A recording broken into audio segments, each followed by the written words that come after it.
Bismillahirrahmanirrahim. Assalamualaikum warahmatullahi wabarakatuh. Alhamdulillahirabbil alamin wassalatu wassalamu ala asrofil anbiya'i wa mursalin wa ala alihi wa sahbihi ajmain. Amma ba'du. Sebelumnya saya ucapkan terima kasih banyak kepada yang terhormat Ibu Ibu Dr. Ida Farida Cahaya MPD yang telah memberikan kesempatan kepada saya. Di sini saya Ilma Sama-Samia dari kelas 5B akan mempresentasikan hasil analisis jurnal saya. Nah, di mana untuk judul jurnalnya itu sendiri mengenai Assessing College Student Risk Perception of Hazard in Chemistry Laboratories. Nah, jurnal ini didapat dari Journal of Chemical Education dan untuk doi-nya tercantumnya tahun terbitnya pada tahun 2019 dengan volume 96 dan nomor jurnal 10. Baik, untuk yang selanjutnya di sini latar belakang penelitian. Nah, urgensi dari jadi dari latar belakang ini sendiri terbagi ke dalam dua kategori ya, ada urgensi penelitian dan juga ada aspek kebaruan dari penelitian ini. Yang pertama, untuk urgensi penelitian, yang pertama, penelitian ini dilakukan karena adanya risiko kecelakaan laboratorium bagi peserta didik gitu ya atau mahasiswa. Kemudian yang kedua, perlunya mengurangi risiko kecelakaan di laboratorium. Kemudian yang ketiga, perlunya pemahaman mengenai konsep bahaya dan resiko gitu, karena arti dari bahaya dan juga resiko itu berbeda. Kemudian yang terakhir, perlunya pengetahuan tentang keselamatan laboratorium gitu, karena kan nanti kita akan eh, di laboratorium itu ya seperti yang kita ketahui, kita akan berinteraksi gitu dengan bahan-bahan atau zat-zat yang sangat berbahaya dan itu jarang kita temukan di kehidupan kita sehari-hari atau dalam artian, ketika ada dalam kehidupan sehari-hari pun itu tidak berbahaya gitu. Berbeda halnya dengan, yang ada di laboratorium gitu. Nah, itu pasti berbahaya. Kemudian yang selanjutnya itu ada aspek kebaruan. Nah, di sini aspek kebaruannya itu yang pertama, dalam penelitian ini adanya penghapusan persepsi resiko mengenai kesukarelaan terhadap risiko dan kebaruan. Nah, jadi sebelumnya sebenarnya sudah ada, eee, penelitian gitu. Nah, tapi di penelitian ini ada penghapusan mengenai penelitian yang tentang kesukarelaan terhadap resiko dan kebaruan. Kemudian yang selanjutnya adanya penambahan dimensi baru yang diteliti, yaitu penghindaran dan kerentanan yang dirasakan terhadap suatu resiko. Dan yang terakhir, penelitian sebelumnya itu belum adanya studi komprehensif tentang faktor-faktor yang mempengaruhi persepsi resiko di laboratorium. Nah, jadi, ketiga faktor inilah yang menurut si penulis penelitian ini disebut atau bisa dikatakan sebagai penelitian yang baru, atau, aspek kebaruannya dalam 3 hal tersebut, seperti itu. Kemudian, nah untuk masalah penelitiannya, yang pertama, eee, berdasarkan permasalahan-permasalahan tersebut, berdasarkan urgensi penelitian tersebut, sehingga dapat kita simpulkan untuk masalah penelitiannya ini atau penelitian ini bertujuan untuk yang pertama, mengetahui dimensi persepsi mahasiswa sarjana terkait dengan keselamatan kerja di laboratorium kimia, dan yang kedua itu bertujuan untuk mengetahui pandangan mahasiswa sarjana mengenai resiko kerja di laboratorium kimia. Yang selanjutnya itu tentang metode penelitiannya ini sendiri. Nah, dalam penelitian ini, paradigma yang digunakan ialah paradigma psikometri gitu. Dan jadi paradigma atau suatu pandangan tentang suatu hal gitu ya. Nah, kemudian penelitiannya ini terdiri dari dua tahap. Yang pertama itu studi kualitatif yang melibatkan anggota staf akademik Universitas Meksiko yang direkrut dengan tujuan mengidentifikasi faktor risiko utama di laboratorium kimia universitas. Nah, dan untuk yang keduanya itu dilakukan kepada mahasiswa sarjana.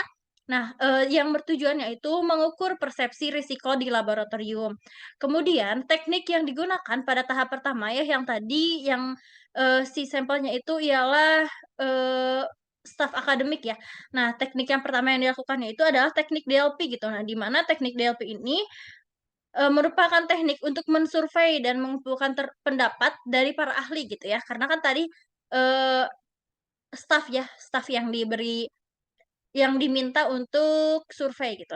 Nah jadi, pada kali ini, pada penelitian ini, tekniknya itu dengan cara diwawancara gitu. Nah kemudian, probabilitas menggunakan skala Likert gitu ya. Kan tadi sebelumnya itu ada penelitian, nah apakah ini berbahaya atau tidak itu menggunakan skala Likert gitu ya. Jadi yang skala 1, 2, 3, dan 4 gitu. Apakah, sangat berbahaya, tidak berbahaya, sedikit berbahaya yang seperti itu. Nah, kemudian alat yang digunakan pada tahap kedua gitu ya. Nah, tahap kedua itu kan tadi seperti yang dijelaskan itu kepada mahasiswa ya, penelitiannya. Nah, tahap kedua ini menggunakan kuesioner EDRPT gitu atau the Workers Risk Perception Dimensional Evaluation. Kemudian yang terakhir analisis korelasi itu, analisis korelasinya menggunakan koefisien korelasi Spearman, seperti itu.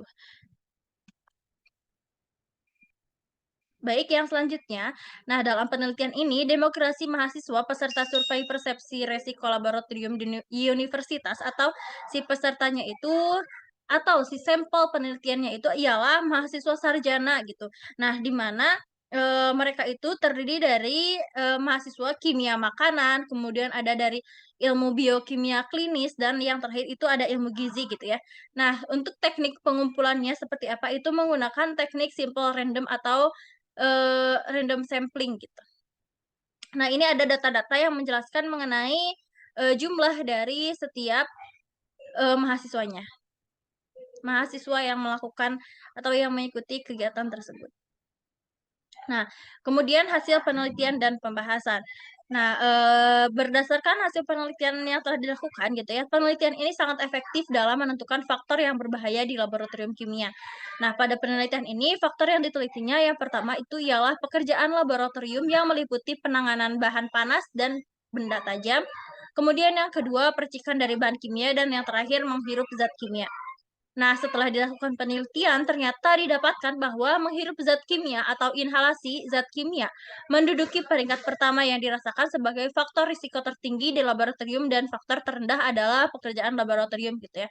Karena kan seperti kita ketahui bahwa ya inhalasi atau penghirupan gitu ya, penghirupan dari zat kimia ini secara bisa terjadi secara tidak sadar gitu ya, karena kan kita itu bernapas dan bisa jadi ternyata, si zat kimia itu masuk ke dalam, hidung kita ya, ke dalam pernapasan kita. Kemudian yang terakhir ini kesimpulan. Nah, berdasarkan penelitian yang didapatkan, sehingga dapat disimpulkan bahwa persepsi resiko telah sering dipelajari di tempat kerja, namun belum ada penelitian yang menelitinya dalam konteks laboratorium kimia perguruan tinggi dan dari perspektif siswa. Kemudian, studi ini difokuskan pada mahasiswa sarjana dengan beban yang signifikan dari kimia dan mata pelajaran yang berhubungan dengan kimia.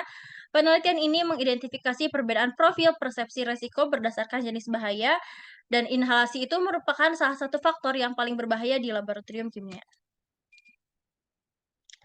Yang selanjutnya mengenai komentar terhadap jurnal, jurnal ini sangat lengkap dalam hal pemaparan hasil dan metode yang digunakan, sangat membantu juga karena membahas tentang bahaya dan tingkat resiko di laboratorium kimia, serta dapat juga membantu mengetahui pentingnya meningkatkan budaya keselamatan di laboratorium, dan yang terakhir, kekurangan jurnal ini tidak terlalu menarik untuk dilihat dan dibaca karena tidak terdapat banyak gambar.